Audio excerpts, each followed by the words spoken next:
in the last decade, we have seen tectonic shifts in the financing of long-term assets in general, in that the Basel regulations have forced the banks to shorten their maturities, while at the same time we have seen ECAs dropping out of the market. So one of the challenges for FPSO companies like ours has been to source long-term financing, as we are having very long-term projects of 15 to 25 years. And the bond markets, where we have been very active in the last 1.5 years, basically, have been a primary source of capital for us, where we placed more than $2 billion within the last 15 months.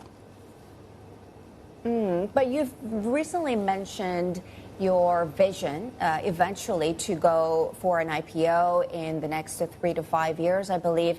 I mean, why do you think that that is eventually going to be the route that you'll be taking? And once again, how would you, convince investors of this long-term viability of this business, especially when we are talking about decarbonization? Yeah, I think when it comes to an IPO, we have recently raised $1 billion in private equity. And obviously private equity wants to have an exit solution one day. An IPO is one of 4 principal options we are having. The capital we now raise is primarily to grow Yinson Production. We are having an unprecedented market in that there's a lot of demand for new FPSOs and very limited supply. And the long-term viability of our business is basically driven by the very long-term contracts we are having. We're having contracts of 15 to 25 years. We have contracted revenue of almost $20 million until 2048. And this is providing investors a very visible cash flows for a very long term. And this is providing also downside protection. Markus, talk to us about the project, the underlying asset underneath this bond, Maria Quiteira, if I'm not mistaken, offshore in Brazil. Can you tell us more about what you're financing and what this project has in terms of production, in terms of length of duration of operations and everything? Give us a better picture of what the underlying asset is, sir. Yeah.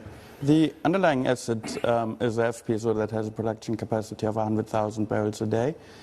She had first oil in October last year, so has been operating for 8-9 months now, very successfully ramped up. She has a 25 years contract with Petrobras.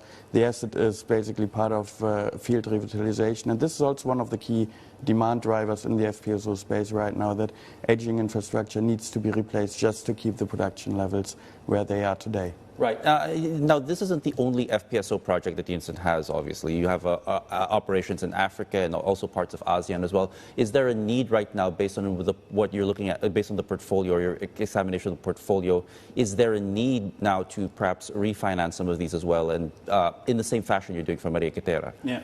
So we have been very active refinancing last year. We also had our first FPSO project bond for the FPSO Ananeri, also operating for Petrobras in Brazil. And with today's financing landscape, that banks can only provide shorter-term financing, which is still very relevant for construction financing. I think there will be more FPSO project bonds going forward, and we will certainly become or be a frequent issue of FPSO project bonds. Interesting. Yeah, and just staying with those as project bonds, do you think that would sort of set benchmarks in this particular sector? I mean, what kind of lessons perhaps did you learn in terms of what investors are looking for or prefer when it comes to future financing? Do you see capital markets as sort of evolving around this new idea of energy projects? Yeah, I think definitely. I think FPSO project bonds have become emerging asset class, and one of the experiences we have made year on year is basically that investors are now a lot more familiar with FPSOs as an asset class, and this, I think, has also driven the success of this particular issuance. I think we had to do a lot less explaining of what the difference between an FPSO and a drill ship is, for instance. And at the same time, our business is very resilient. It provides long-term, very visible cash flows to investors.